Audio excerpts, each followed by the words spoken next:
this was the exact moment I realized the UK had changed me.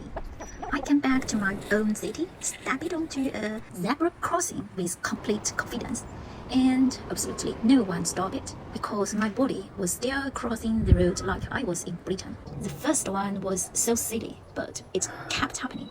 Every time the lift got to 1, I just didn't get out because in my head I was still waiting for 0. There I was every single time looking for floor 0, missing my stop and making awkward eye contact with whoever was waiting outside. And then a few seconds later, right, this is China. For a split second, I just kept forgetting that. Then there was the bus stop. Could a British please figure out, in 1 second, which side to wait on for the bus going that way? I just kept hesitating for a few seconds at the junction, not knowing which side I was supposed to wait on. That's what switching from left side driving to right side driving does to your brain. And this one actually made me angry because after leaving the UK, I got used to drivers slowing down the second I ever look at a might cross. That habit is dangerous because it follows you. So on my first day back, I stepped forward with full British pedestrian confidence, and the traffic said no.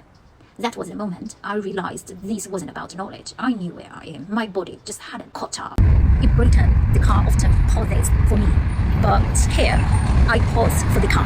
And day 1 back, I took that personally. But then came the another feeling. I realized I wasn't grabbing my phone. In London, using your phone outside can feel slightly tactical. Here, it didn't. And that tiny difference changed how my whole body felt. You don't always keep eyes on your phone. And then later that night, I missed cider. Not alcohol in general, specifically cider. China has great drinks, but it doesn't really have that exact British pub cider feeling. Low alcohol, just sweet enough, cold, easy to drink, and oddly comforting. It's such a specific taste, but if you know it, you know it.